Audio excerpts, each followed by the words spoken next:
mamahimo ba na mahibawan og unsay arrangement sa provincial hospital ngadto sa mga government hospital kay we know nga di na mo dawat karon ang kining ni ang Galyares o mga regular nga mga pasyente kay ang uban mahal kuno gihapon lagi niya unsa katong mga walang-wala gid ba unsay ilang himuon gyud nangita sila og mga kining guidance doc. Okay, may hapon. Salamat nga gituki na nato karon nga hapuna. Last Saturday, June 13, tungod kay nagkadaghan man ang admission sa atong gitawag og Tido Ward or Sari-Mari Ward, nahimo na siyang 36 and then magkadaghan pa og admit, mapuno na siya ang ASU, ang Med 1, Med 2, so mo-extend na ta sa gitawag og Med 3, then nagama tag measures nga i-ready to siya, labi na nga nagka-positive ang daghan. I mean, dili po daghang kayo. So, we had a meeting last Wednesday with the rest of the medical providers of Bohol, mga MHOs, mga district hospital chiefs, and gipasabot na to nga ang arrangement would be supposedly ang level 1 and level 2 nga mga kaso, meaning dili pa gyud kaayo grabe, adto ra nila i-manage sa ilang mga different nga mga institutions. Ang concern ana is sigurado ba sila nga okay ra? So ang solution nga gihimo na ana, nagama ta og gitawag og curbside teleconference ning palita og 20 ka bag-ong SIM card, 20 ka bag-ong cellphones, gi-provide na siya sa kada lungsod tanan, na sa IM consultation, pedia consultation, surgery consultation, tanang mga departments pwede silang mutawag. And then overnight pod kay 8 to 5 raman tong curbside consultation, naa na po yung number nga gitawag og hotline. Beyond that, kung doon na gyud kinahanglan og admission, supposedly ang atong arrangement adto sila sa mga private hospitals na ato nang gisabot sa una.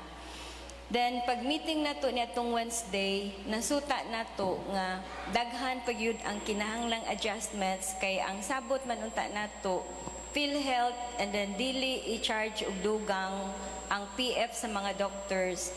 Ang nasuta nato nga dili tanang doctors mo sunod ana nga arrangement. So naghapon nag-meeting na po ko sa akong team, sa akong execom, ningingong ko dili mahimo nga dili nato ni i-adjust. OB, nag-uol kay ko kay dinhay usa ka doktor nga ningingon siya, dinhagi usa ka pregnant nga i-CSI niya, gipangayo og 50,000, mayo gani kay ning sugot tong doktor nato gikan sa Galyares nga anesthesiologist, mutabok siya sa Ramiro, ug ang kadtong OB wa ra pod magpa-charge so naluwas ra siya. So what we are going to change in the protocol is tanan nga high risk nga mga OB referrals dawaton nato gihapon.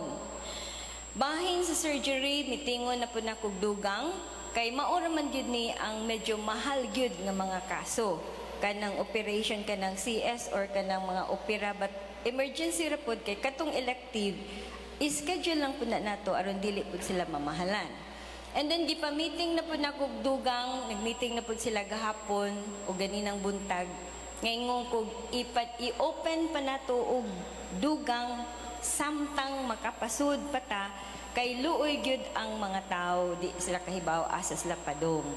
So we will issue another public advisory tomorrow to that effect nga we will accept na pod og dugang but on a certain level tungod kay di man pod mahimugod nga dili nato pangandaman simba ko mudaghan ang atong admission kay ma-burn out bad ang atong mga doctors, mahurot ang atong PPE, unsaon man nato pag-sustain. So there will always be a balance. With regards sa atong mga private doctors or private hospitals sa Tagbilaran, hopefully tomorrow I can get to have an agreement kung kinsa tong atong gi-identify nga COVID-19 medical response team for OB, surgery, IM and the like, meaning purely voluntary ni sila nga dili gyud mamahalan ang pasyente kung tuwa siya sa private hospitals.